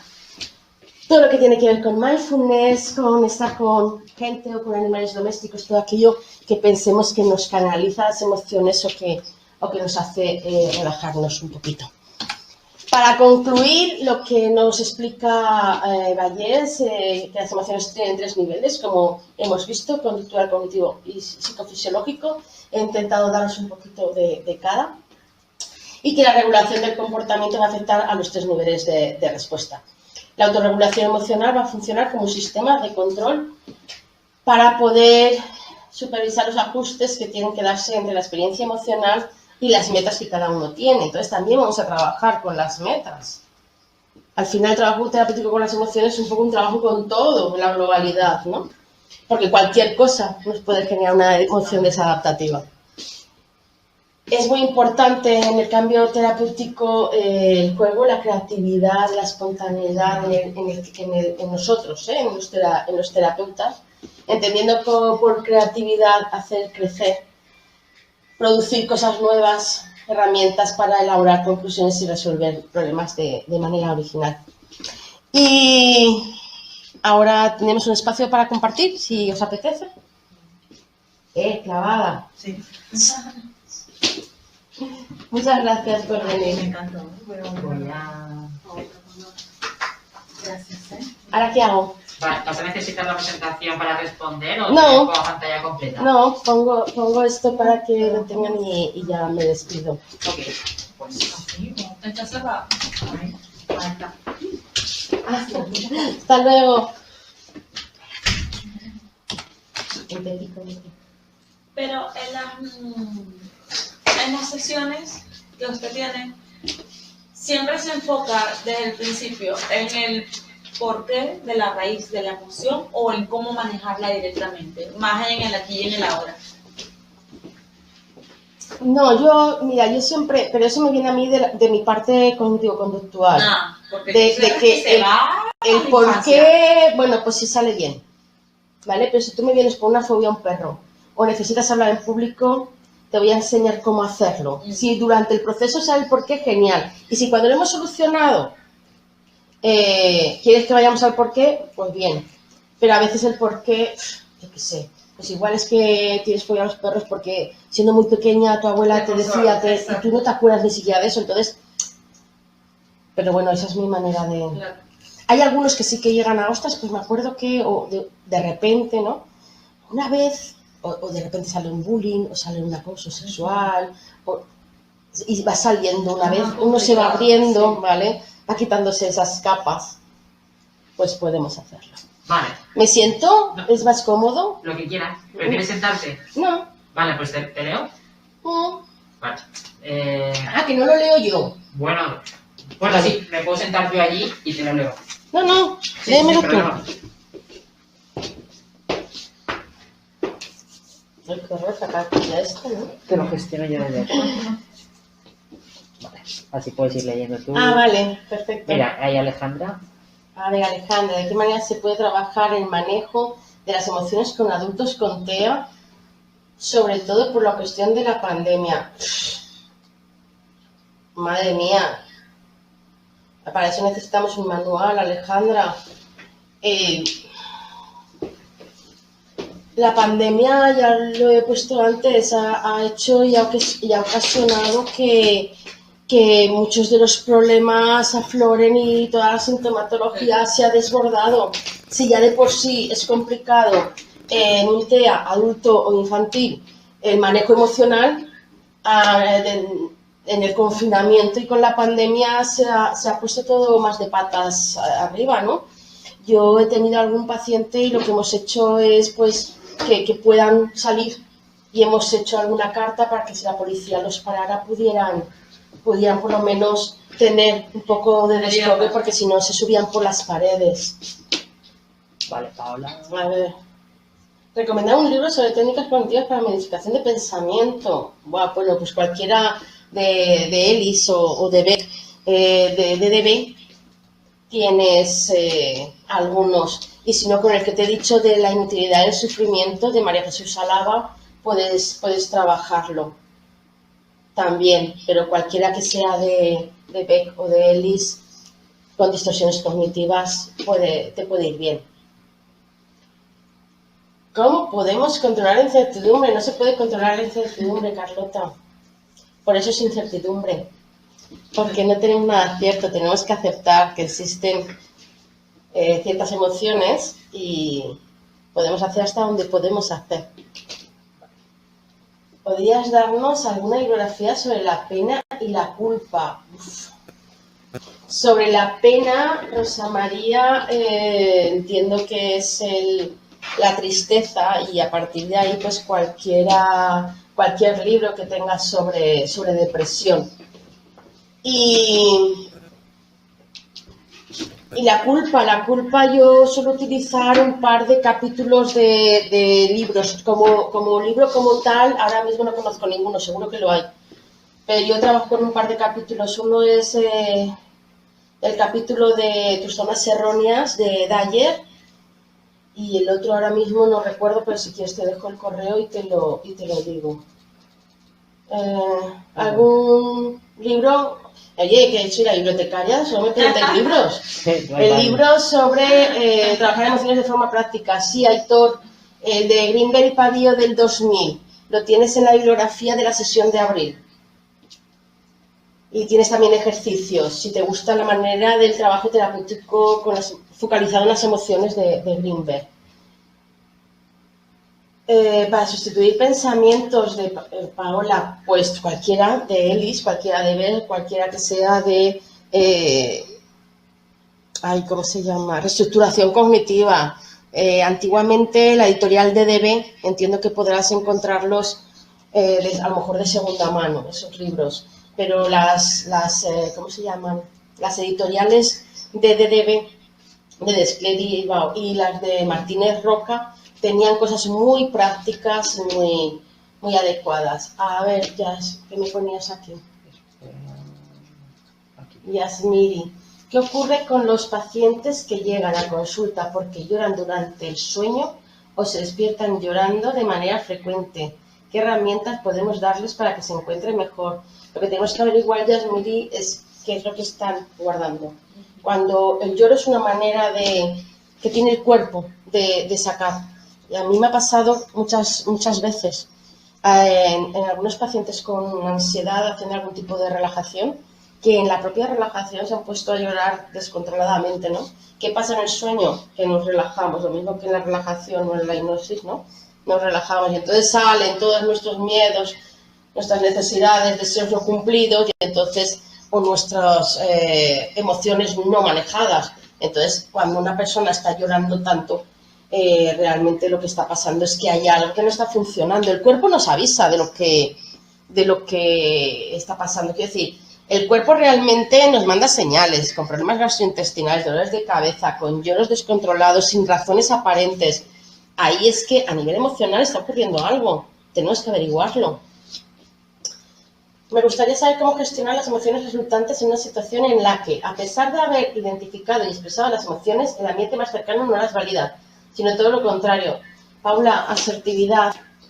Es lo que te comentaba con la chica esta. Su madre no solamente no la valida, sino que al revés, la machaca. De cómo haces esto, es que no sabes, es que no sé, ¿sabes? Entonces ahí hay que empoderar a la persona, hay que trabajar con ella la autoestima para que se sienta fuerte de su toma de decisiones y con el propio de los psicoterapeutas, pues esto, la autoempatía, el trabajo, todo lo que he dicho, pero también a nosotros mismos. Y tenemos otro psicoterapeuta. Claro, tener otro psicoterapeuta, como muy bien dice Daniela. Y yo creo que eso es importante, es fundamental tener nuestro propio psicoterapeuta. Y porque claro, sería como muy hipócrita por nuestra parte que los demás vinieran a nosotros y nosotros no creer en la terapia. Pero aún así, también ser coherentes. Y a mí uno de los, quizás, de los elogios que más me han gustado a lo largo de mi profesión es que una persona me dijo, me gusta porque se nota que haces lo que dices. Entonces, me parece que es importante que si yo le estoy diciendo a alguien que se tome tiempo libre o que haga relajación, o que yo también hacerla, porque si no sería como muy absurdo. Entonces, todo lo que yo enseño intento también llevarlo a la práctica yo. Y aún así hay momentos de desbordamiento y yo tengo a mi amiga y psicoterapeuta que de vez en cuando nos hacemos terapias mutuamente, pero el autocuidado y la autoempatía es fundamental. Empecé, creo, así la sesión y lo volví a comentar a mitad y lo volví a comentar al final. El autocuidado, muy importante. A ver, ¿cómo empezar a trabajar emociones en un adolescente con bloqueo emocional que no sabe expresar lo que siente? Uy, no sé, es una pregunta un poco amplia sin tener más datos, no sé edad, no sé sexo, no sé por qué tiene ese bloqueo. No, con esto, quiero decir, no, lo siento, pero no podría, sería muy audaz y muy irresponsable por mi parte decir que lo único que te podría decir es crea vínculo terapéutico, crea alianza terapéutica, intenta que se desbloquee de alguna manera, utilizando a lo mejor algo más creativo, como un cómic, una canción, que te traiga alguna canción que le guste. Incluso yo he tenido con algunas que me dicen, mira, con esto me identifico, tengo una que me manda audios o imágenes con textos de cosas así me siento yo, porque a lo mejor ella no es capaz de expresarlo, pero sí me lo expresa con algún texto o alguna imagen, no sé, esta creatividad de la que os hablaba, en estos casos es fundamental. Si no puedes establecer un rapport, un vínculo bueno con la adolescente, va a ser complicado. ¿Usted cree que frecuentemente las personas tenemos un bloqueo de emociones?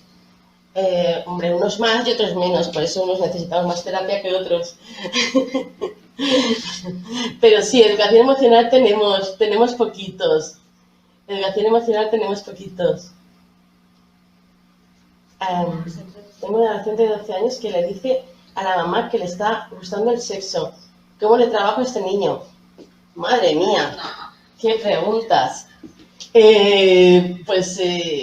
A ver, un adolescente de 12 años es normal que esté empezando su despertar sexual. Es decir, esto es lo normal.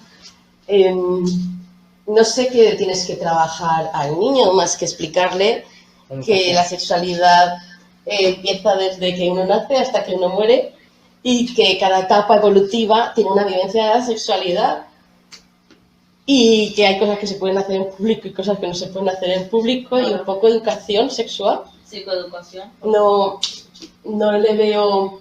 Otra cosa es que me esté diciendo que le esté gustando el sexo, es que esté detrás de todas las niñas, entonces pues habrá que hablar con el niño y explicarle, necesitará información, claro. ¿Hasta qué punto es importante dar psicoeducación emocional o hacer que la persona descubra la función de cada emoción? Respóndeme tú, Irene.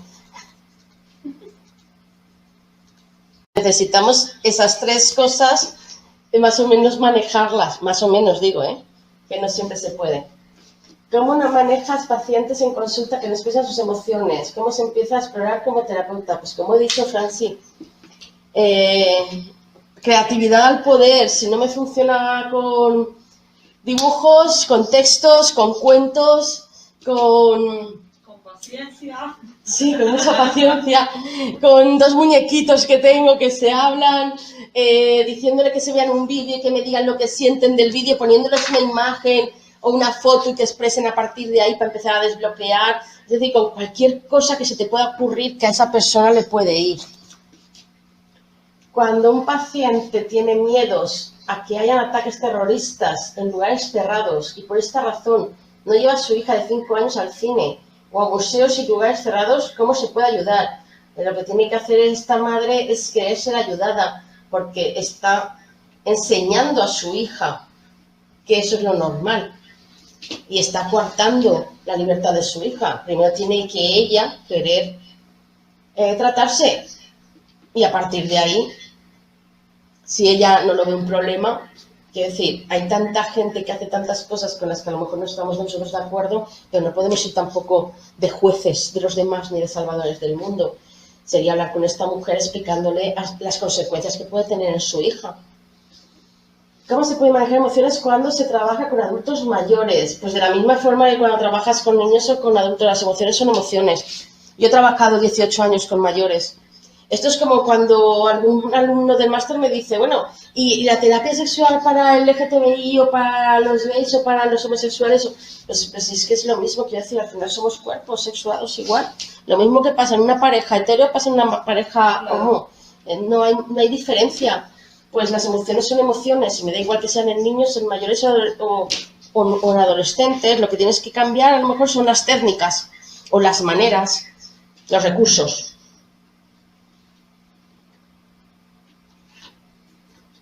Sí, Lisbeth, lo que pasa es que unos tenemos más oídos que otros, ¿no? Entonces, en la musicoterapia, como te he puesto antes, el tema de los instrumentos, me da igual la arteterapia, musicoterapia, los animales, he puesto un poco en general, siempre que a ti eso te vaya. Lo que no podemos es, como tengo compañeros, ¿no? Hago mindfulness para todos, pues no. Hay gente que no le va el mindfulness o que le va el mindfulness de otra manera o que incluso es contraproducente. Entonces, las técnicas en principio están y nosotros tenemos que ser los que digamos para quién sirven. Mira, yo siempre digo una cosa, no sé si lo sabéis, hay una metáfora que dice que se había estropeado el ordenador de una multinacional que facturaba millones y millones al día. Y ese ordenador central había hecho que se parara todo, ¿no? Y entonces estaban allí todos los informáticos intentando que aquello funcionara, no iba tal, y entonces al final recurren a una empresa externa. Y llega el señor operario, abre el ordenador, mira, coge el destornillador, le da, y aquello empieza a funcionar. ¡Ah, qué bien! ¿Cuánto le debemos? Dice, 1.000 euros. Hombre, 1.000 euros. Por darle una vuelta a un tornillo, 1.000 euros. Eso me lo pone usted en la factura. Dice, no hay ningún problema, caballero. Coge la factura y pone, apretar el tornillo, 1 euro. ¿Saber qué tornillo apretar? 999 euros. Pues a veces yo pienso que ese es nuestro trabajo. Nosotros tenemos muchas herramientas, muchas orientaciones, técnicas. Saber qué, en qué momento, para quién, es nuestro trabajo. Esa es mi manera de trabajar y de ver la psicología.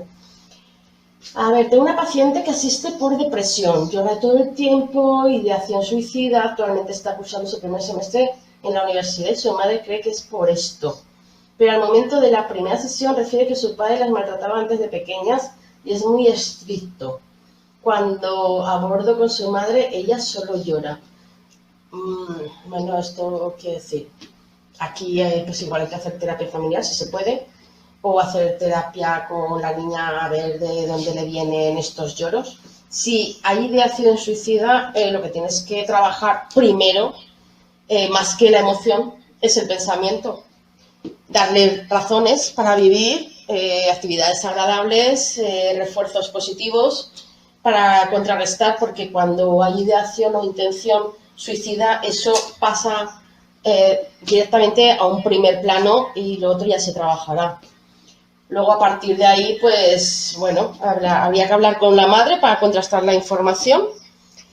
¿Que llora todo el tiempo? Bueno, llorar está bien, pero el lloro descontrolado, constante, hay que cortarlo. Hay varias formas de cortarlo.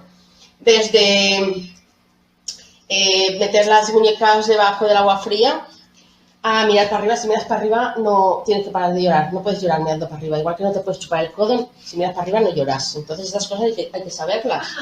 Te miras al espejo y te dices, venga, llora más, llora más. Y paras de llorar. O te haces un poco de daño en otra parte y entonces algo que corte eso que está haciendo que estés metida, en ese lloro constante. ¿Vale? Hay que cortar el lloro descontrolado eterno. Eso tampoco es bueno. Y a partir de ahí, pues valorar si realmente hay algo de base. Con un padre estricto, que había maltrato antes y ahora no lo sé. Está tan deprimida y está yendo todo el rato, pero está yendo a la universidad. Está pasando algo en la universidad. Ahí habría mucho que averiguar. Lo siento, pero en media hora no puedo contestar a 25 preguntas y encima tan complejas, ¿no? Ese es un caso que habría que tratar en una sesión, si acaso una sesión clínica, ¿no? Exponerlo y necesitamos mucha más información. A ver, María Paula, tengo una consultante de 21 años, voy por la 4ª consulta, la madre de la chica la sobreprotege muchísimo y también la desvalida constantemente haciendo sentir un tipo, sí, hay varias así. Ya he trabajado con un diario de emociones y pensamientos negativos y traté de que escriba una autobiografía y no ha funcionado porque se bloquea. Mujer, en la 4ª sesión ya hacer todas estas cosas y con 21 años quizás es demasiado, ¿no? Relaja un poco que a veces el tener tanta información tampoco te sirve, más vale poquita información y poco a poco ir manejando y que ya vea que hay un cierto avance, que haga muchas cosas y que no, con 4 sesiones, todas estas cosas me parecen muchas y además lo importante no es hacer las cosas, sino que cada una sirva para algo. Yo hay veces que con el test de pensamientos de antes me puedo pasar a lo mejor 2 o 3 sesiones, porque primero se lo explico, luego lo hago con ella, luego se lo lleva a casa, luego lo trae, luego lo valoro, porque lo importante es que el aprendizaje se vaya sentando, no que, venga, y ahora esto, y ahora te hago una relajación, y ahora te doy esto, y ahora léete este libro, ya. No, porque al final se van a agobiar, ¿vale? Entonces yo creo que habría un poco que hablar con la madre de los estilos parentales que existen, los pros y los contras de cada uno de ellos. Y, espérate, no me lo muevas. Vale. Y luego con ella, pues si tiene 21 años, es que además está forjando su personalidad, debe de estar un poco medio loca y encima supongo que estará también a lo mejor en la universidad o empezando a trabajar y a lo mejor con el tema de novios. Quiero decir, muchas cosas, habrá que empatizar más con ella y ver qué es lo que ella quiere. Se quedan pensamientos negativos y no generan pensamientos positivos por sí sola, claro que no, pero si nosotros a veces no lo hacemos, lo va a hacer ella que viene a terapia, que lleva 4 sesiones solo y que tiene 21 años. No, creo que estás exigiendo demasiado al paciente. Hay pacientes que van más rápidos, hay pacientes que van más lentos. Nosotros nos acoplamos a su proceso, no ellos a nuestro proceso. Vale. ¿Una más y ya? Vamos a ver. Sí, de hecho, de momento solo hay esta última. Medicado por VIH. ¿Cómo abordo a un niño de 7 años que solo se pasa por golpes? Yo, Leticia, te aconsejaría que abordaras a sus padres, no al niño. Exacto. Normas, técnicas de comunicación y hablar con los padres, no con el niño.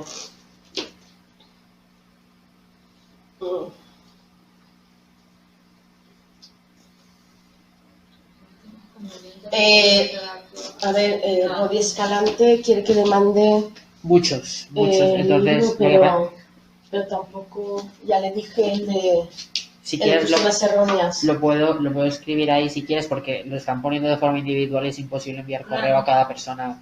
Son más de casi 200 personas. No podemos. Si quieres, si te sabes el nombre, se lo pongo y... Si lo pusieron ya, tus zonas erróneas, lo pusieron ahí en el chat, alguien dijo, estupendo. Es tus zonas Sí, erróneas. personas erróneas. No. Ah, sí, el libro, vale. Sobre culpa y pena, ¿no? Bien.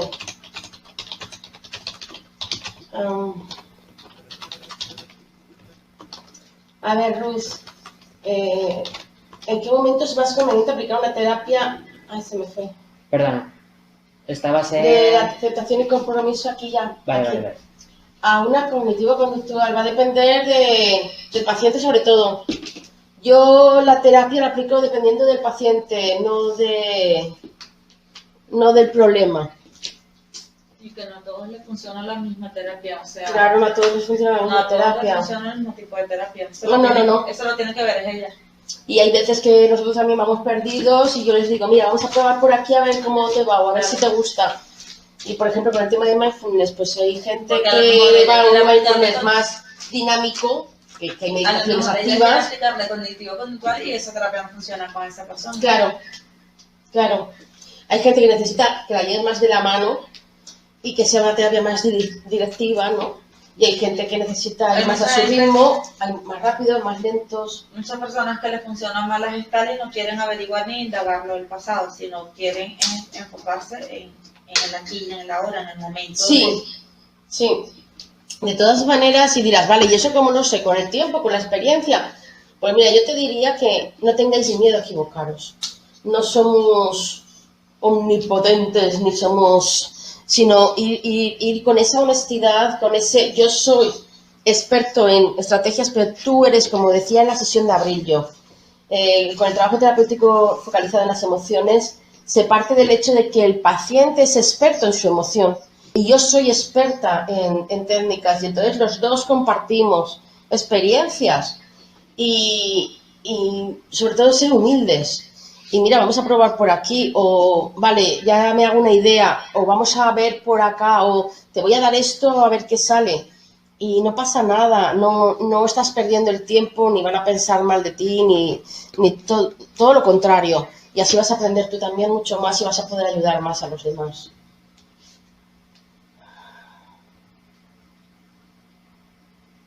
Vamos a ver, Angélica, si alguien no acepta sus emociones, sabe que hace daños, pero no entiende que haga daño, Lo que hay que trabajar con esta persona es la empatía, ¿no? Porque no está entendiendo al otro. Y a partir de ahí, si quiere ya que acepte sus emociones, pero primero la empatía. Porque si no voy a entender que si mira solo su ombligo. Sobre esto pasa mucho con los adolescentes, ¿no? Pues no entiendo que te moleste que esto esté aquí, porque si eso está... Pues a mí no me molesta, claro. A ti no te molesta, por eso lo dejas, pero a mí sí me molesta que lo estoy viendo. El libro es Personas Erróneas o Zonas Erróneas. Es que... ese. ¿Sí? Libro de Wayne Dyer. Te falta una R. Dyer. Ah, pues entonces Wayne Dyer. zonas, yo puse personas. Personas, no. Lo que pone Rafael es el libro. Le falta una R al final de Dyer, es Dyer. Vale, nada, Sí. Nada, ya agradecimientos sobre todo. Muy bien, pues nada, muchísimas gracias a vosotros por estar ahí. Muchos saludos a todos, sobre todo a mi México querido. Hay gente de toda Latinoamérica. Sí. Bueno, es que yo he viajado mucho por Latinoamérica, tengo muy buenos amigos en varios sitios, pero sobre todo en Buenos Aires, en México, tengo 2 muy buenas amigas. En cuanto nos abran las fronteras, nos vamos a reunir. Lo primero que vamos a hacer. Muchísimas gracias por asistir a todos. Y sobre todo aquí a mi espectadora que tengo, que se ha animado a estar con nosotros. Pues nada, muchísimas gracias, un abrazo fuerte, hasta pronto. ¿Quieres estar al día de todo lo que ocurre en ISEP? Síguenos en las redes sociales y no te pierdas de nada. Actualidad, secciones clínicas, eventos, vida estudiantil y mucho más. Podrás encontrarnos en Facebook, Twitter, LinkedIn, Instagram y YouTube. Conviértete en el protagonista de nuestros perfiles sociales. Cuéntanos cómo está siendo tu experiencia en ISEP. Muéstranos tu día a día, comparte las fotos de tus mejores momentos y recuerda de etiquetarnos o de usar el hashtag #ExperienciaISEP. Así podemos compartir el contenido con el resto. ISEP, un lugar donde las grandes cosas pasan. Con ISEP siempre sumas.